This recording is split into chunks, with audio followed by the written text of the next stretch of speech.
Uganda through the Ministry of Local Government designed to transform all lives of Ugandans for the better. PDM, my parish, my development, my life.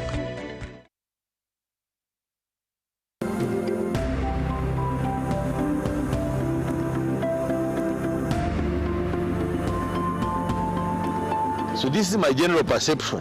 One, that this project entered in strategic areas of government, but that it has created a base for the now last mile strategy, which is the parish development model. And therefore this base that it has left will help us actually, and I'm sure we'll get better results in a Chole area and Adjumani when we are implementing the parish development model.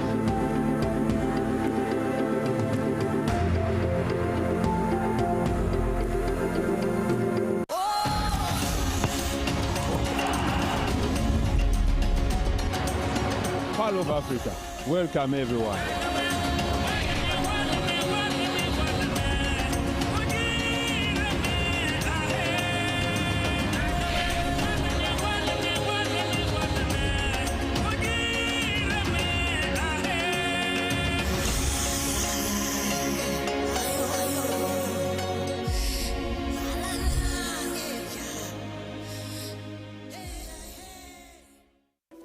In a nation hungry for truth, a world where every story matters, there exists a beacon of trust and reliability. For decades, they've been our voice and our window to the world, holding the mirror of our history. With 4 TV stations and 11 radio channels spanning 27 languages, they stand as guardians of information, defenders of truth. With Maskari Heritage Advantage, they uphold every citizen's right to reliable and free information. Their archived stories shaped our past and illuminate our present. Yet now, as new challenges arise and the world evolves, their mission faces its greatest test yet. Be part of our journey and let's navigate the unknown, uncover the untold, and safeguard our future together. Tune into your public broadcaster, for it is the intersection of trust and truth. Because to UBC, your story, and every voice matters. UBC, inspiring Uganda. In all these years, we emphasize 2 words, wealth and jobs, and we try to waken our people up to show them where wealth and jobs come from. The Parish Development Model, PDM, is a bold initiative that is reshaping Uganda's rural economy. By allocating 100 million shillings to each parish annually, PDM empowers households by unlocking opportunities for wealth creation. This program will be maintained. Each year we send 100 million for the parish. If you get the 1 million, you can buy some goats, you can buy some pigs, you can buy even young cows. Farmers are transitioning from subsistence farming to commercial agriculture, laying the groundwork for wealth creation and improved livelihoods. This project started 11 years ago after an inspiration from His Excellency. And that time I was working as a taxi driver. I was doing that Massa business in Soroti, and he was talking about how to improve household income. With the PDM, you bring back the money after 24 months, but in the 3rd year, you would get another 100 million paid back by those who got first. The President's message is a mindset changer. Becoming rich does not mean you should have a lot of land, you should have a lot of education, you just need a vision and implement and start from where you are. So therefore, this PDM is to get all of you out of poverty. That's why we said 100 million per parish per year. This message is brought to you by the Ministry of ICT and National Guidance. Live from UBC Studios in Kampala, This is Good Morning Uganda.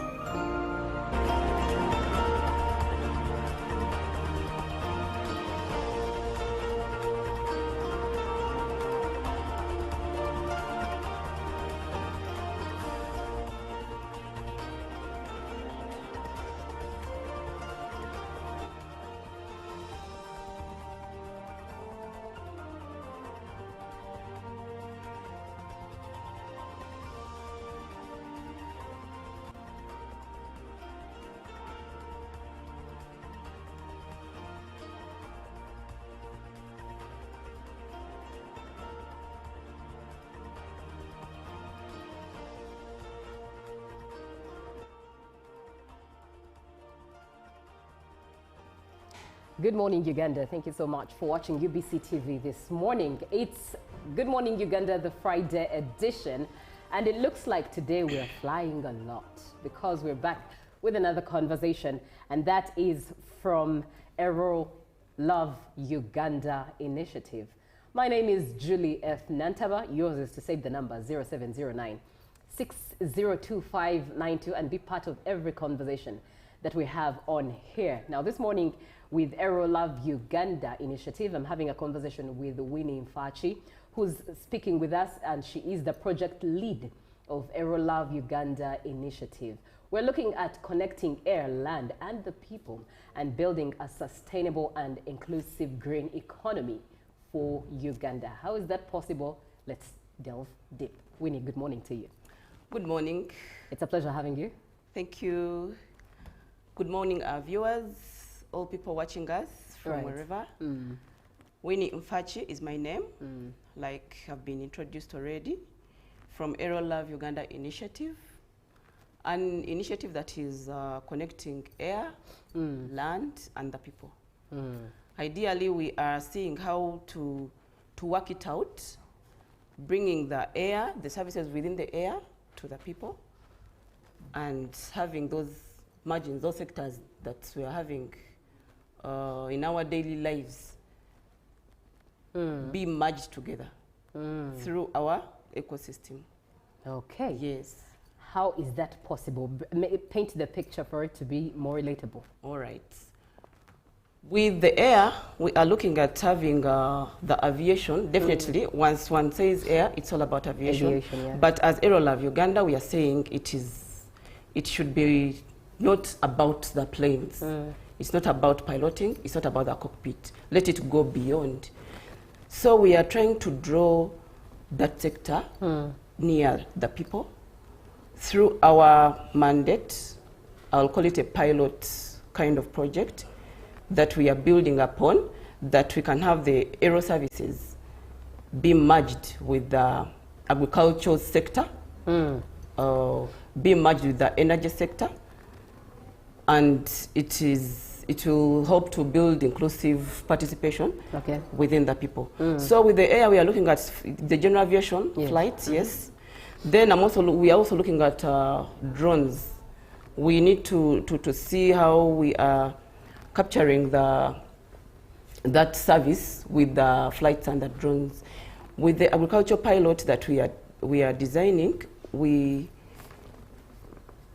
are having that concept to use these drones to do crop-based monitoring for our rural farmers. Of course, those are our targets. Then we're also looking at having agri-hubs within the regions of Uganda, people doing farming to have this service be allocated to them, yes. Within the agri-hub, we hope to use solar, basically because we already have the sun that we need to use as a resource. So that is how the energy is tapping into the land, see how it is merging with the air, and definitely the people that we need to skill aboard those concepts. Yes. So what I hear you say is having aero types of or means of farming or farming aids to aid agriculture. To aid agriculture, as well as to skill the people All right. Yes, because at the end of the day, we are connecting the sky, the land, and the people. So how people are coming in is through the skilling. Yes. Where do you so far have these hubs? So far, we are still looking at how to design it, probably with partners. So far, we have the FlyQuest drone center that is handling the drone bit of what? The drone bit of trainings. Then we also hope to have Energy Without Borders to come, because they are interested, and this is their docket, I would say.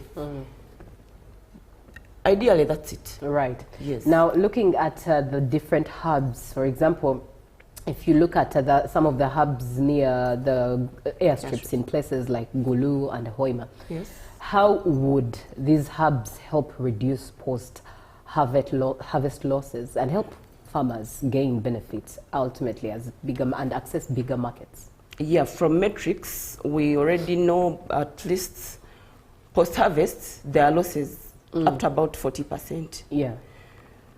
So when we bring these solar-powered agri-hubs, remember they are having cooling systems. If we are dealing with farmers that are doing perishables, we are going to have their produce probably reserved under our cooling systems.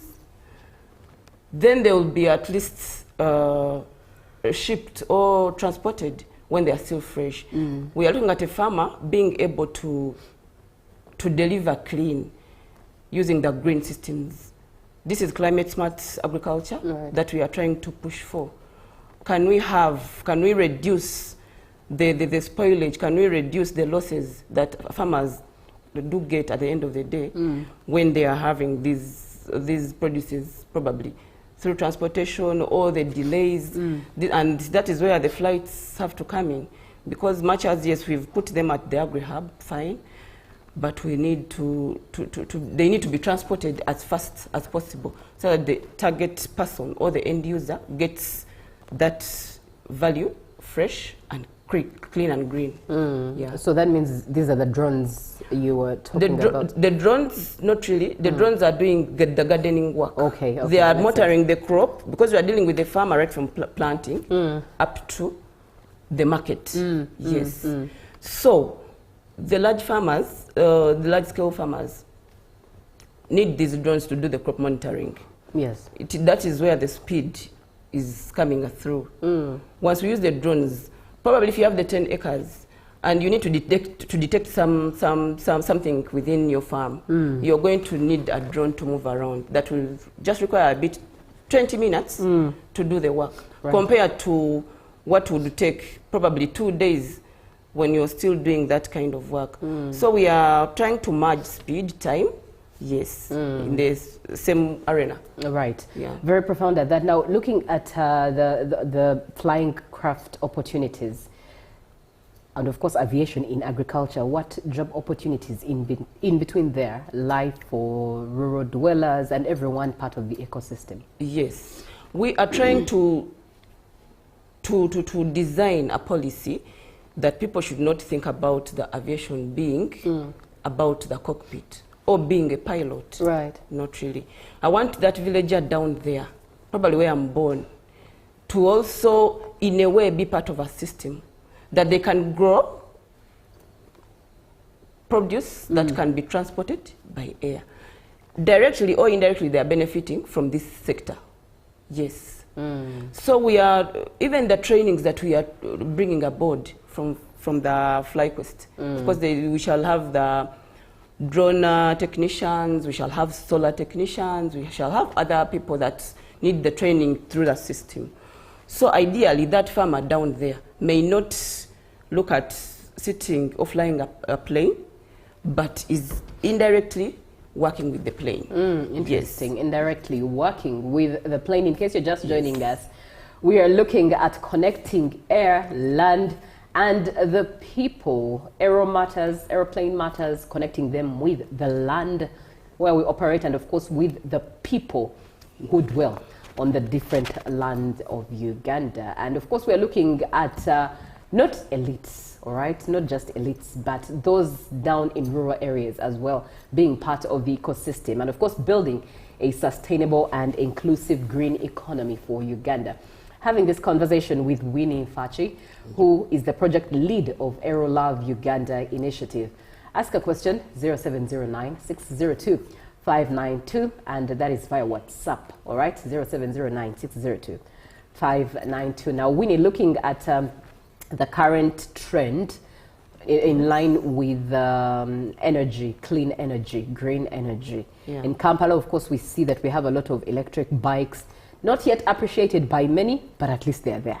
Yes, and yes, the numbers are growing. And of course, we also understand that AeroLove Uganda is promoting electric bikes, electric automobiles, electric vans, and electric boats as well. So how realistic on a large scale is the e-mobility adoption when it comes to Uganda as a nation from what you've done as a research? Yeah, Ugandans need to know that the best, the best resource we do have is the sun. I don't know why we are not yet there to appreciate this, but ideally the sun can do a lot within our sectors. We are designing a policy as well as AeroLove to incorporate e-mobility within our projects. Yes, that much as, okay, the farmers, we are dealing with the farmers, yes, but at the end of the day, we need to deliver green, to deliver clean. How do we go about that? The transport itself. Right.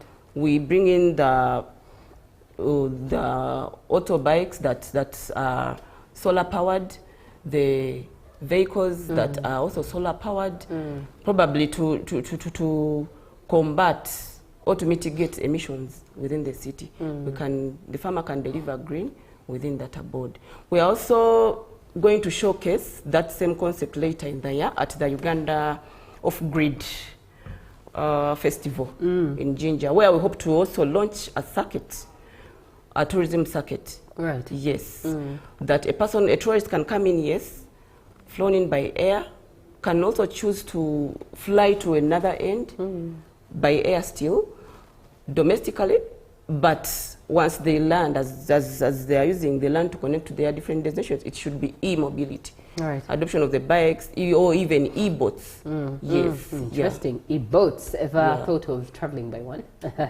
True. Obviously so. But let's look at a farmer in Gulu district. And we want to just paint the picture of how the loop works from the drone monitoring and solar-powered storage to e-mobility and air transport. What exactly does it look like? Does the system look like in loop? Yeah. Practically speaking. Practically speaking, this is how the loop is going to work. This farmer in Gulu, who is growing mangoes, perishable as they are, okay, yes, before even they are harvested, we are looking at the crop prior planting. The farm is monitored by the drone, just in case there are any pests, just in case there are diseases, the pH, it is the drone that's going to detect the whole thing, the whole farm in just few minutes. Right.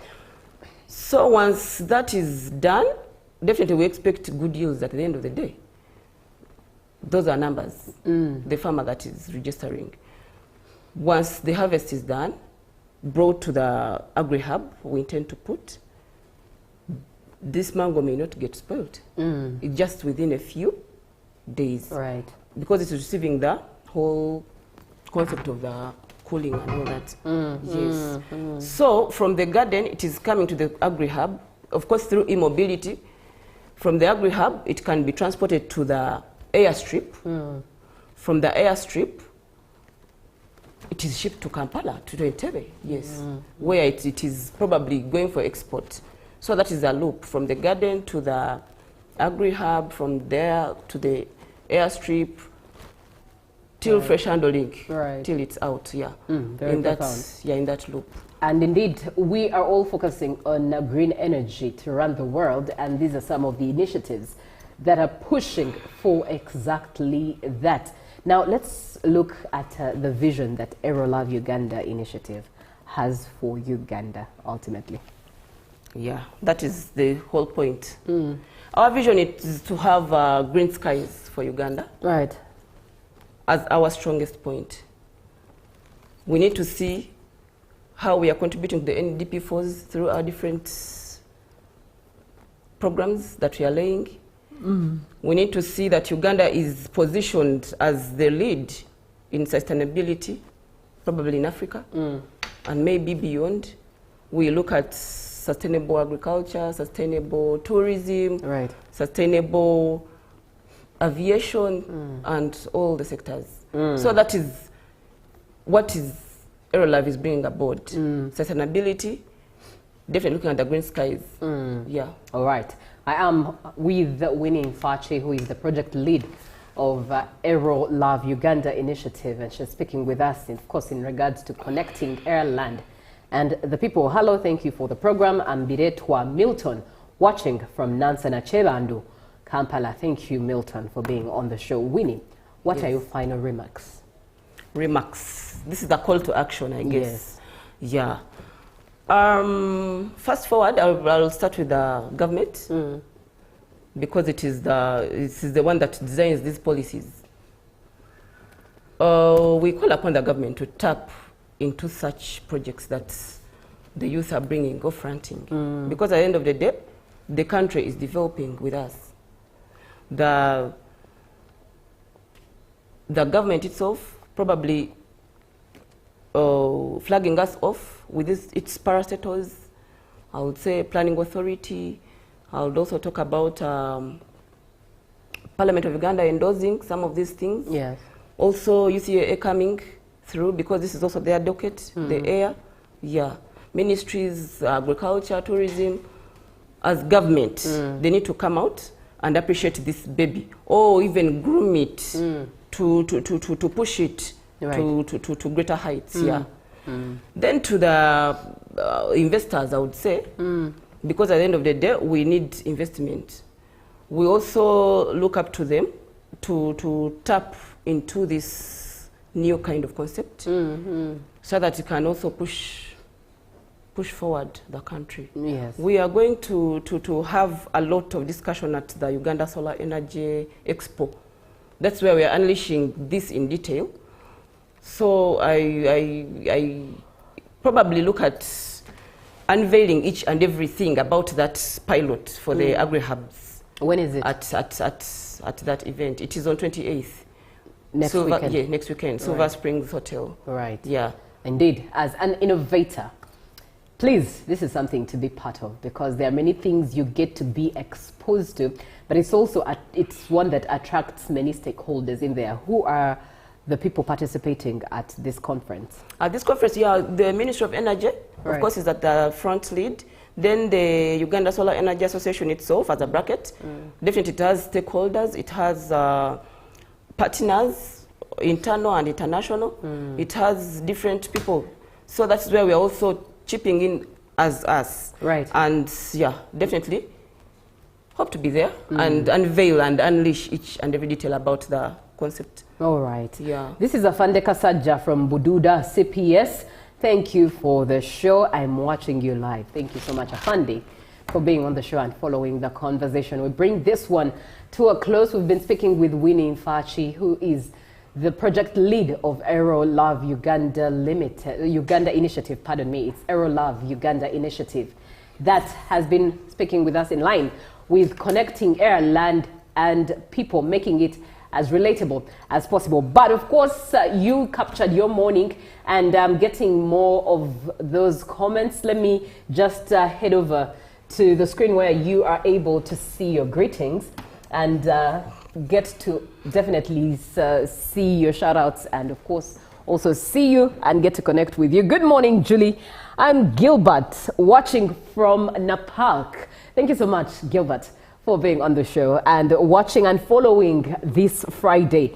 Definitely something that means a lot to us. Now let's see, somebody does come through and says, good morning, Uganda. From Ginger all the way. Good to see my fellow Kenyan on the show.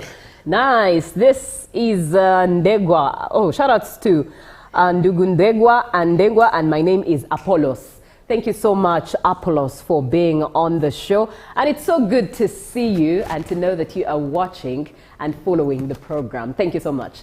You are watching indeed UBC TV. Milton from Nansana, thank you so much for watching. Somebody did send a video, but unable to play it. And Afande Kasaja from Bududa CPS, thank you so much for following and watching the show as well. We're having another conversation in just a bit, and maybe to nudge you or tickle or pique your interest. Do you remember a musician called Yo-Yo? All right, he's the one we have up next, so do stay tuned. Good morning. Live from UBC Studios in Kampala, this is Good Morning Uganda.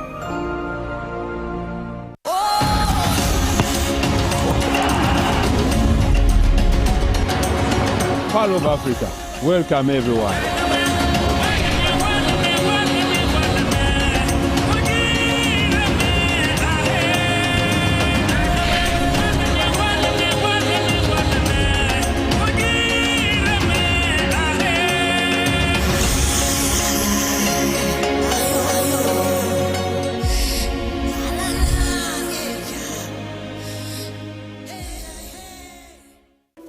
In a nation hungry for truth, a world where every story matters, there exists a beacon of trust and reliability.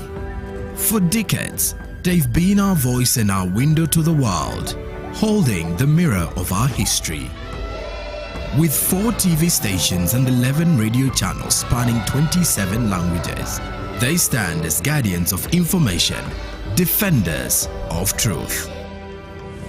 With Maskari Heritage Advantage, they uphold every citizen's right to reliable and free information. Their archived stories shaped our past and illuminate our present. Yet now, as new challenges arise and the world evolves, their mission faces its greatest test yet. Be part of our journey and let's navigate the unknown, uncover the untold, and safeguard our future together. Tune into your public broadcaster, for it is the intersection of trust and truth. Because to UBC, your story, and every voice matters. UBC, inspiring Uganda. My question is, what is the difference between rental tax and income tax? How comes I'm paying both taxes on my own premises?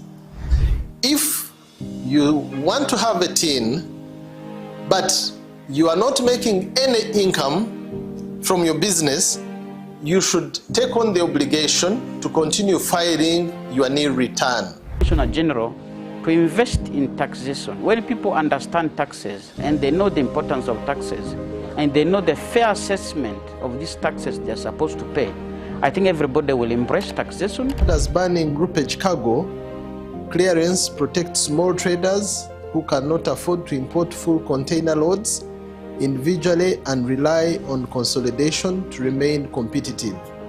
Cargo to come in groupage is consolidation, it's legitimate, and we can't ban it. What we have banned, or what we have stopped, is the use of container leaders.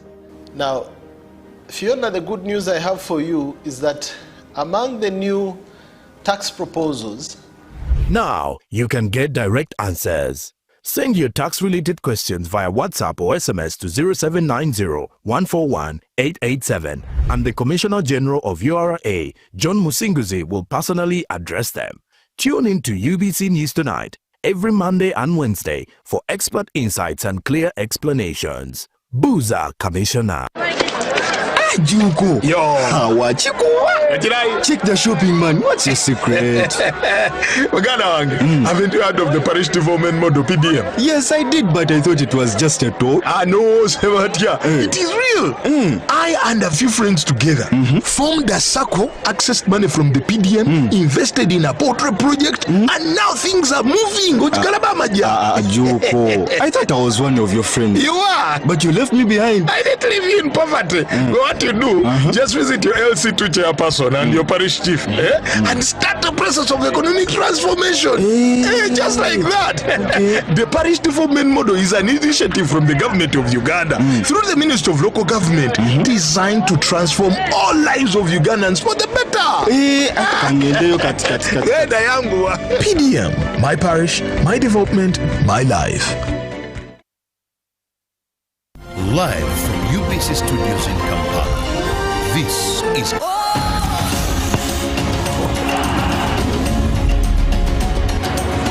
Pearl of Africa. Welcome everyone.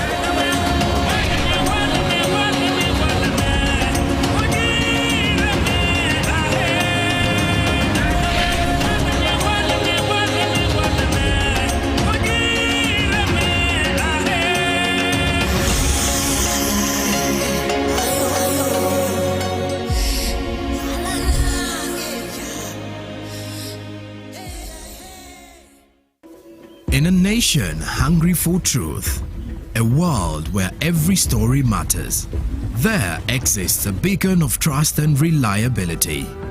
For decades, they've been our voice and our window to the world, holding the mirror of our history. With 4 TV stations and 11 radio channels spanning 27 languages, they stand as guardians of information, defenders of truth. With Mascari Heritage Advantage, they uphold every citizen's right to reliable and free information. Their archive stories shaped our past and illuminate our present. Yet now, as new challenges arise and the world evolves, their mission faces its greatest test yet. Be part of our journey and let's navigate the unknown, uncover the untold, and safeguard our future together. Tune into your public broadcaster, for it is the intersection of trust and truth. Because to UBC, your story, and every voice matters. UBC, inspiring Uganda. In all these years, we emphasize 2 words, wealth and jobs, and we try to waken our people up to show them where wealth and jobs come from.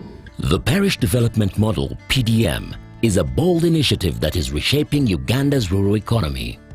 By allocating 100 million shillings to each parish annually, PDM empowers households by unlocking opportunities for wealth creation. This program will be maintained. Each year we send 100 million for the parish. If you get the 1 million, you can buy some goats, you can buy some pigs, you can buy even young cows. Farmers are transitioning from subsistence farming to commercial agriculture, laying the groundwork for wealth creation and improved livelihoods. This project started 11 years ago after an inspiration from His Excellency. And that time I was working as a taxi driver. I was doing that Masa business in Soroti, and he was talking about how to improve household income. With the PDM, you bring back the money after 24 months. But in the 3rd year, you would get another 100 million paid back by those who got first. The President's message is a mindset changer. Becoming rich does not mean you should have a lot of land, you should have a lot of education, you just need a vision and implement and start from where you are. So therefore, this PDM is to get all of you out of poverty. That's why we said 100 million per parish per year. This message is brought to you by the Ministry of ICT and National Guidance.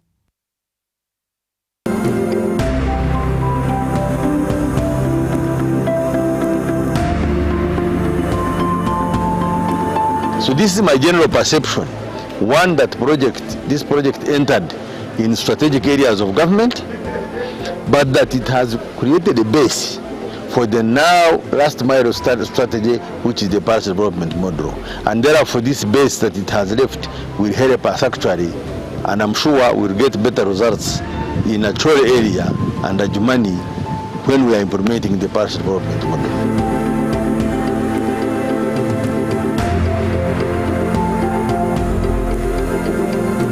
My question is, what is the difference between rental tax and income tax? How comes I'm paying both taxes on my own premises? If you want to have a tin, but you are not making any income from your business, you should take on the obligation to continue filing your nil return. Commissioner General, to invest in taxation. When people understand taxes and they know the importance of taxes and they know the fair assessment of these taxes they're supposed to pay, I think everybody will embrace taxation. As banning groupage cargo, clearance protects small traders who cannot afford to import full container loads individually and rely on consolidation to remain competitive. Cargo to come in groupage is consolidation, it's legitimate, and we can't ban it.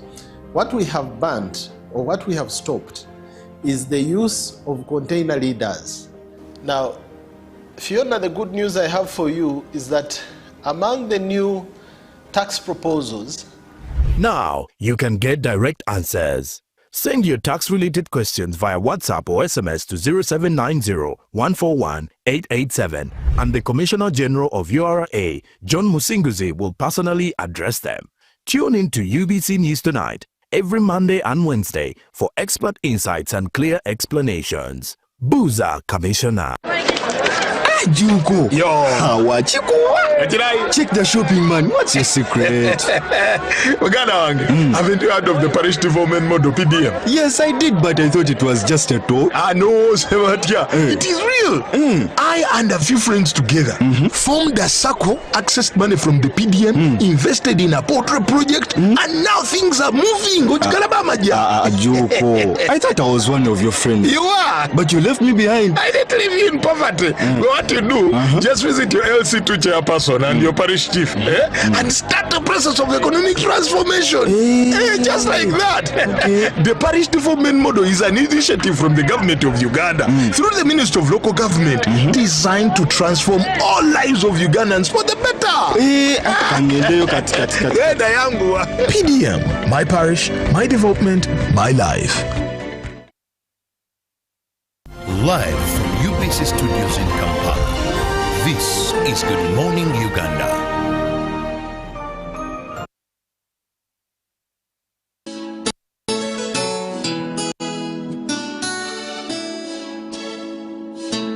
Yo, yo, my baby, Takala kuba mukwano gwoyo gwoyagalira ddala omunda. My baby, Takala kuba mukwano gwoyo gwobuulira ebyama byo. My darling, Takala kuba oyo kusangala bawala balala kweno kaaba. Kanze bwe kaaba, nakusanze ne bagaya beyala. Omujala sana, sana, sana, yeah. Nze omwami akusana, sana, sana, yeah. Omujala sana, sana, sana, sana, yeah. Nze omwami akusana, sana, sana, my baby. Takala kuba kabite wogwo wenyumiriza mu ntinza abasinga. My baby, ndagala kuwe buli kalungi lwakuba gwobasinga. My darling, ndagala kuba oyo munowa takuva ku mwoyo baby. Kanze bwe nkulowooza every now and then. Omujala nsana, sana, sana, sana, yeah. Nze omwami akusana, sana, sana, yeah.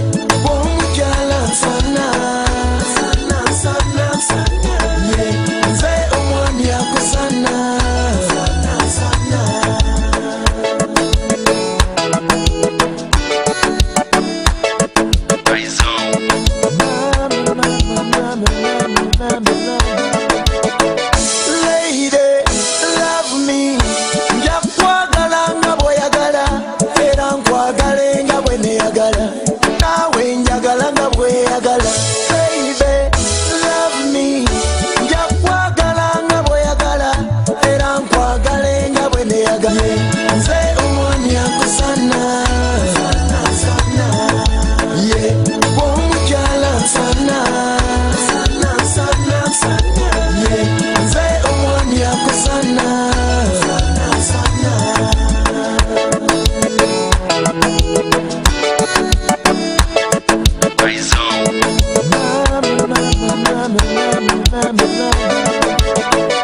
Lady, love me. Nja kwagala nga bw'oyagala, era nkwagale nga bwe neyagala. Naawe njagala nga bw'eyagala. Baby, love me. Nja kwagala nga bw'oyagala, era nkwagale nga bwe neyagala. Naawe njagala nga bw'eyagala. Bw'omukyala nsana. Nze omwami akusana. Yeah, bw'omukyala nsana. Yeah, nze omwami akusana. My lady, my baby, bw'omukyala nsana. Nze omwami akusana. And that is Yo-Yo for you on Good Morning Uganda, the Friday edition. We do appreciate you for watching the show and being part of every conversation. And this morning we do have Yo-Yo in studio, but you might wonder why.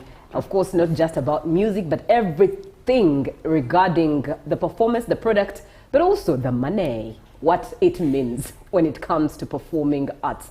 My name is Julie F. Nantaba, and indeed Martin Nkoyoyo, the president or chairman board of directors at the Uganda Performing Rights Society, is with us. He is a musician at that, and also handles that office and leads that role as the chairman board of directors at the UPRS. And I think I'll start off with this.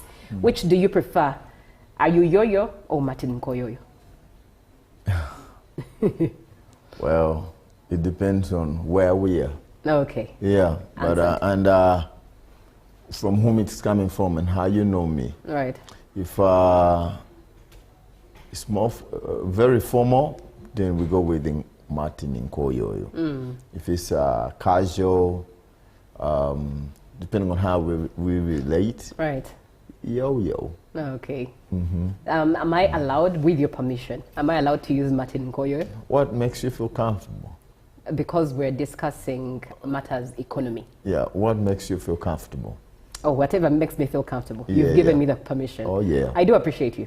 Thank you for that. On that note, please do greet our viewer and good morning. It's so good to have you this morning. Good morning, and thank you for hosting me.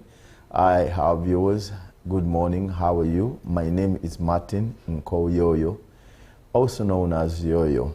I am a performing artist, and I also serve as the board chairman of the Uganda Performing Rights Society, or loosely put as UPRS. Yes. Right. UPRS is a collective management organization, or CMO. What that means is that it is not only limited to Uganda. In every other country where there is corporate being exploited, you find there is a CMO. And what happens is that the interested parties, or the members, or the musicians in this case, come together to collectively manage their rights. That is why it's called a CMO, a collective management organization. So when the artists of Uganda came together way back in 1985, UPRS is a 40-year-old company. So they came together and formed the UPRS to collectively manage their rights. And because it becomes easier when, just imagine, a single artist, it's very hard for you to enforce your rights individually across the different user categories of your works. But if you're doing it collectively, then it becomes much easier on both ends, both on the creative side and also on the user side. Yeah. I love... So I'm happy to be here. Right. And I'm happy to be keeping it Ugandan on UBC. Right, inspiring Uganda. When you say that it's the rights of an artist, would you please elaborate on what these rights are? What are the rights of an artist? The rights of an artist, one, we talk about the economic rights, first of all. There are two, mainly I'm going to break them, the moral rights and then economic rights. With the moral rights, let me first of all start from there. Say, for example, the person who invented that phone or this phone, they have a moral right to be respected, that they are the creators, they are the innovators. But away from the moral rights, just as you hear, the moral rights said the song you just played, Ansana, say, if anybody else wants to redo my song, then wherever they be, I'm old, at least they should at least mention that this song was originally done by or authored or written by Yo-Yo. Yes, that is the moral right. But then the economic right is that just imagine this copyright or intellectual property is just as is movable, just like this phone, just like your piece of land, because you get your money, you get your time and invest to create this kind of, this piece of work. Because to have that song play, first I invested time in writing the song. Then after that, I invested time to record it, produce it and promote it. Then I invested money because it didn't come free of charge. Just as you would get your own money and then you say, what discipline do I invest in? So whichever discipline you choose to invest in, then it becomes your right to defend your investment. So those are the rights in particular that we refer to, because even music is an investment. Yes. Very profound.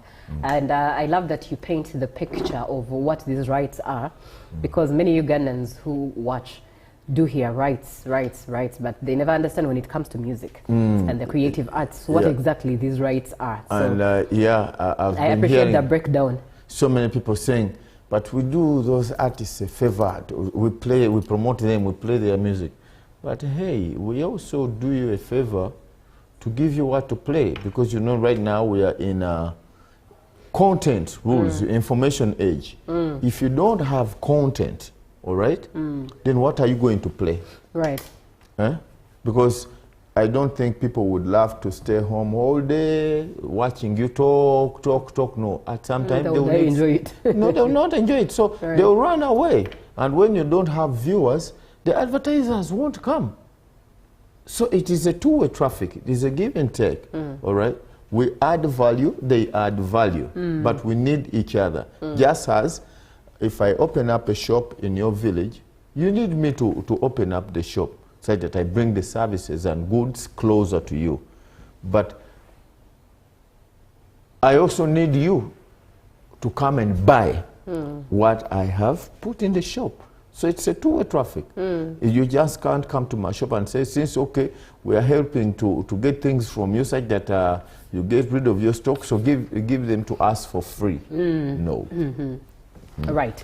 I am Robinson Isabirie from Lugala. Thank you, Mr. Yo-Yo, for being smart. Oh. Yeah, very interesting. And thank you so much. Thank you, Robinson. Robinson, for watching and following the show. When we talk about rights, we cannot, and of course UPRS in the picture, we cannot escape the word copyright. All right?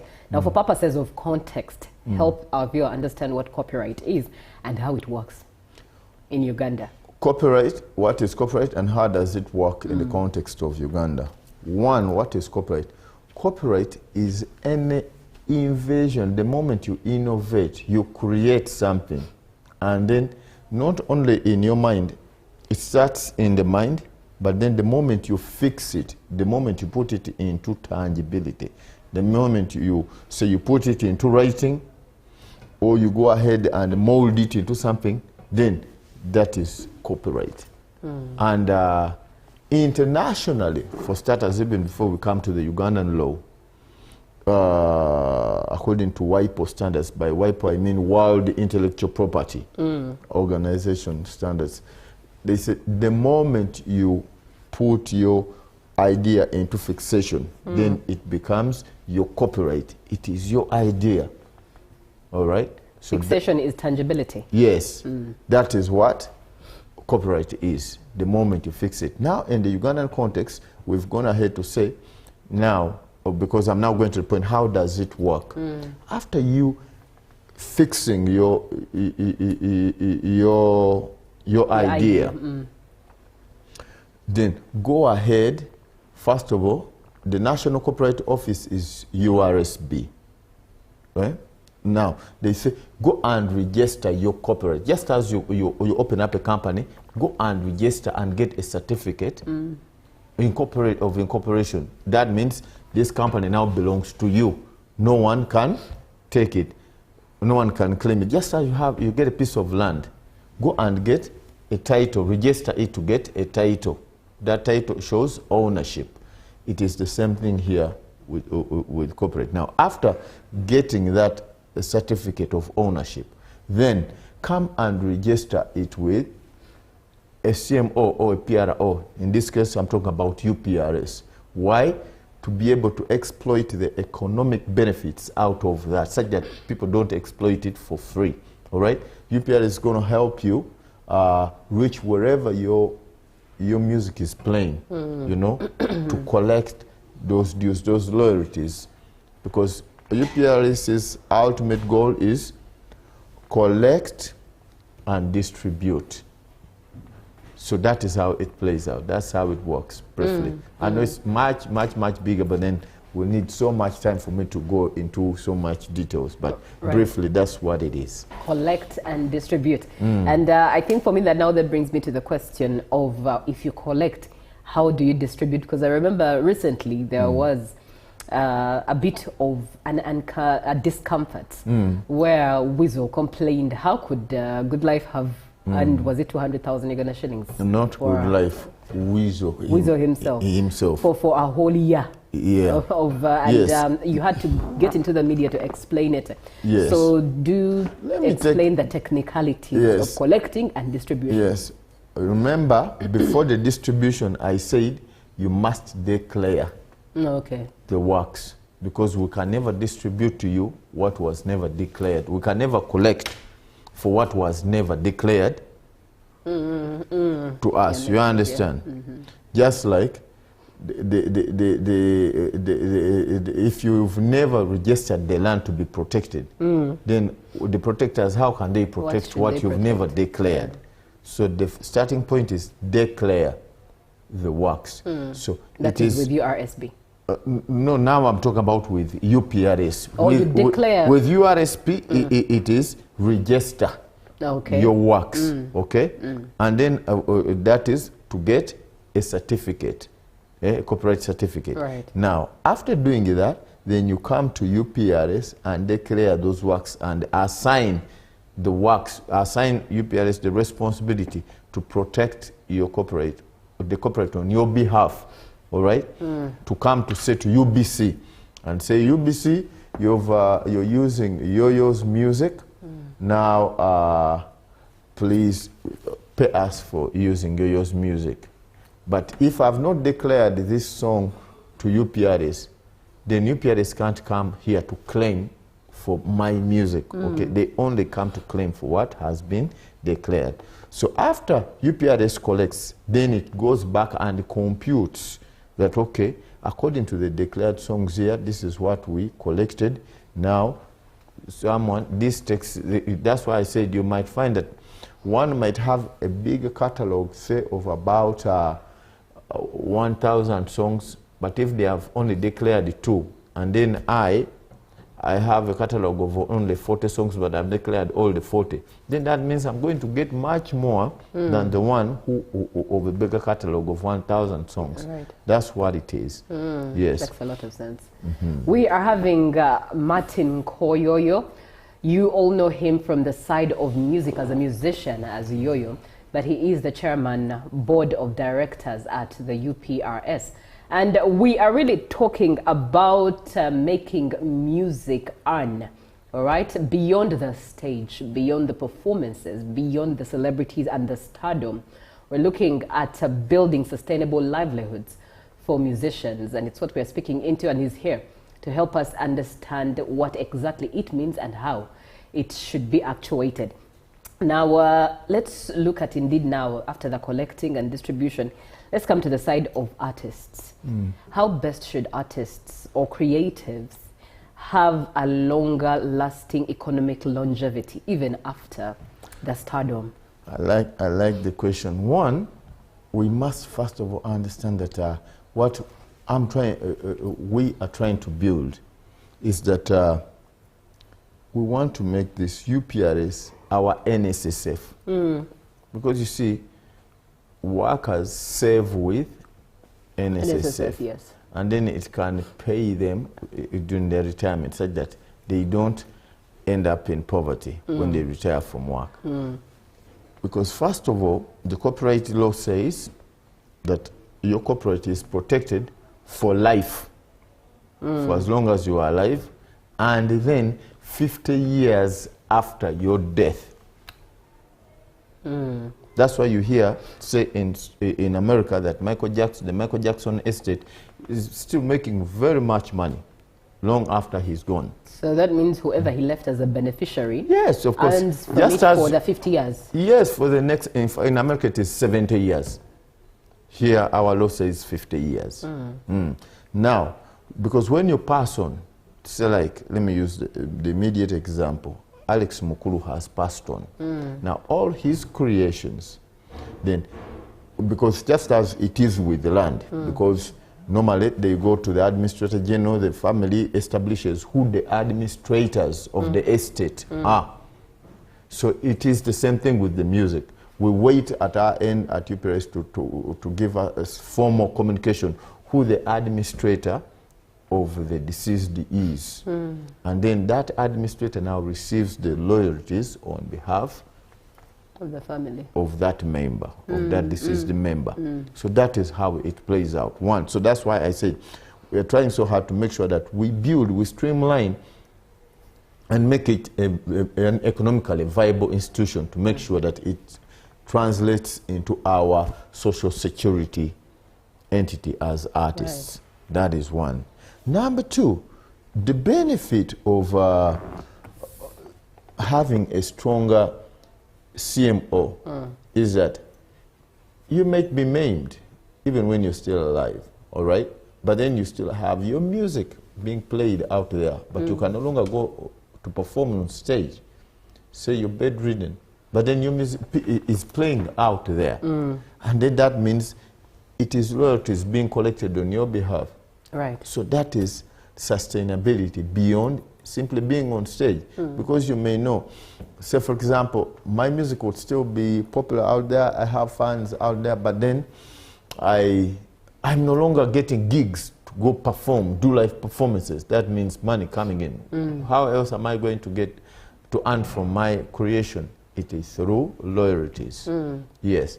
And then I was also looking at the issue of financial institutions, because many a time we've been going to financial institutions, and as artists, when you go seeking a loan, they say, okay, we want to get, what's your security, what's your collateral? You say, you bring your catalog, your music, or your plays, and then they say, how do we quantify, how do we be sure that we shall recoup our money, you know?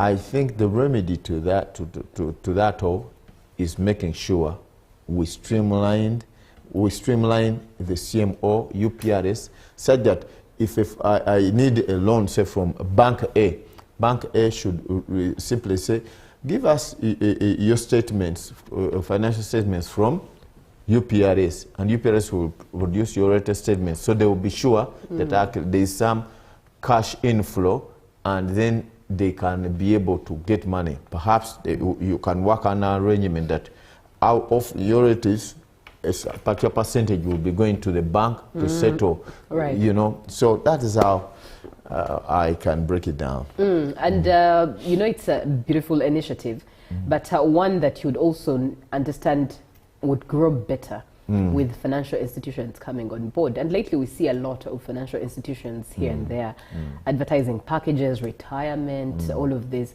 How best do you think financial institutions can be part or team up with UPRS to bring the... In fact, let me use this opportunity to call on financial opportunities. If they really, first of all, they need to support the industry to grow.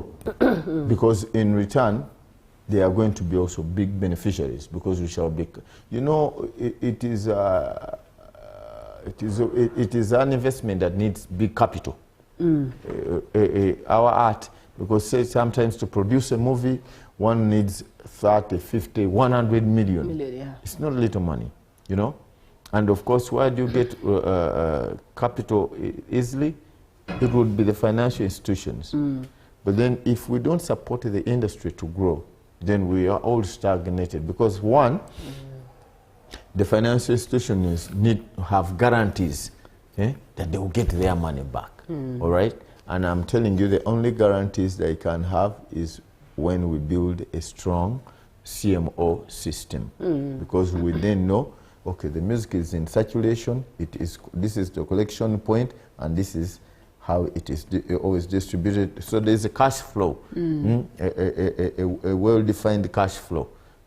So that can make the industry better. Right. And that can equally benefit the financial institutions, but also grow the creative industry, and at the same time, of course, help improve the livelihoods of the members. Yeah.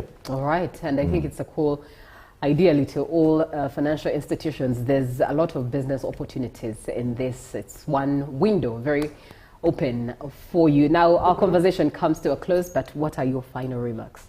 My final remarks, one, I don't always forget calling on, first of all, my fellow creators or creatives. I always say, just as it is called a CMO, collective management, please don't leave it to Yo-Yo and the board and the manager. That's a very small team. We all have a role to play collectively. So and I like when people come on to just like you mentioned, Weasel. Of course, that is positive criticism. And for one who's trying to build a transparent institution, of course, it should be open to criticism, and we welcome it, but constructive criticism. And also, I don't forget to call upon the users, whoever uses music, please understand that it is an investment that we, the creatives, invest in. We invest in the time and the money. It pays when you support to pay the royalties. When you get your license, your copyright license, then you're giving back, you're making sure it is sustainable, that will continue producing for you good music, which good music the fans want, your viewers want, your revelers want. So it is a complete ecosystem which needs everybody's positive involvement. So that is, and then I won't forget, lastly, to thank the government of Uganda. Of course, you know that in the last financial year, and indeed in this very financial year, government allocated previously 28 billion to the sector, and this year, this financial year, 33 billion. And I want to say kudos, thank you so much to the government of Uganda.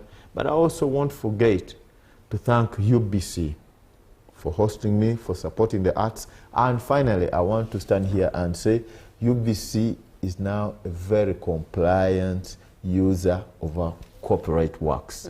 And they are now paying their dues. And thank you for leading by example, because as a public entity, if UBC is compliant, then everybody else is going to be. Because we've been struggling to build the compliance. And I'm happy to announce that UBC is now leading that role, being compliant, and I believe we are going to have collect more, and that means distributing more. Right. At least if you had members complaining about 200K, next time they will be talking about, but I received only, say, 5 million, you know, but that will be growth, and then we'll keep growing. So thank you so much. All right, it's been a pleasure. Martin Nkoyo, you're a musician and also board of directors, chairman, board of directors at the UPRS. UPRS is the Uganda Performing Rights Society. He's been speaking with us. And of course, closing the show today, that is Good Morning Uganda, the Friday edition. Let's do this again on Monday. For God and my country. Good morning. This is Good Morning Uganda.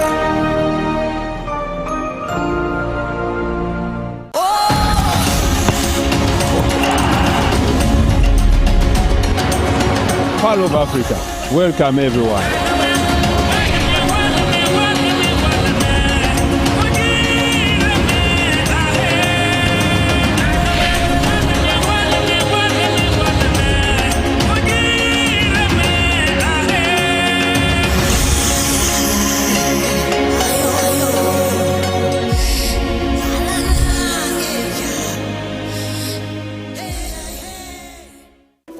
In a nation hungry for truth, a world where every story matters, there exists a beacon of trust and reliability. For decades, they've been our voice and our window to the world, holding the mirror of our history. With 4 TV stations and 11 radio channels spanning 27 languages, they stand as guardians of information, defenders of truth. With Mascari Heritage Advantage, they uphold every citizen's right to reliable and free information. Their archived stories shaped our past and illuminate our present. Yet now, as new challenges arise and the world evolves, their mission faces its greatest test yet. Be part of our journey and let's navigate the unknown, uncover the untold, and safeguard our future together. Tune into your public broadcaster, for it is the intersection of trust and truth. Because to UBC, your story, and every voice matters. UBC, inspiring Uganda. Juko. Yo. Check the shopping, man. What's your secret? Haven't you heard of the Parish Development Model PDM? Yes, I did, but I thought it was just a talk. No, Sebatia. It is real. I and a few friends together formed a circle, accessed money from the PDM, invested in a portrait project, and now things are moving. Juko. I thought I was one of your friends. You are. But you left me behind. I didn't leave you in poverty. What you do, just visit your LC2 chairperson and your parish chief and start the process of economic transformation. Just like that. The Parish Development Model is an initiative from the government of Uganda through the Ministry of Local Government designed to transform all lives of Ugandans for the better. PDM, my parish, my development, my life. Are you looking for a home away from home? Then this is the place for you. My name is Chini Kaji, and welcome to Hotel Le Confidential. With 84 comfortable rooms where you can relax and feel safe. Each room has a lovely view of green vegetation, Wi-Fi, air conditioning, and a tasty breakfast. Children can have fun at our kids' water park and our kids' play area. You can also enjoy our world-class health club, spa, sauna, gym, boutique, and sky blue swimming pool. Thank you for choosing Hotel Le Confidential, where every stay is unforgettable. Come and stay in comfort, right at home, today, tomorrow, and always.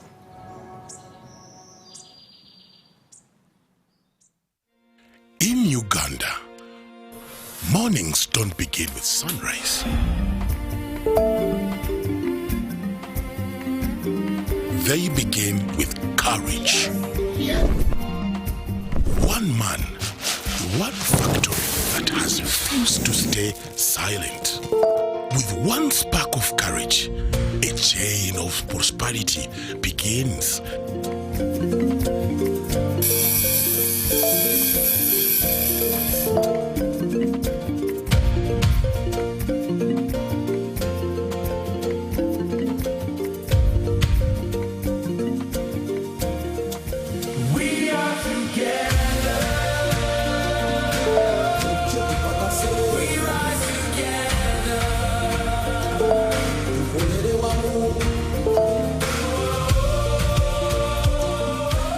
one Ugandan stands up, the nation moves. Pearl Bank. Grow. Prosper.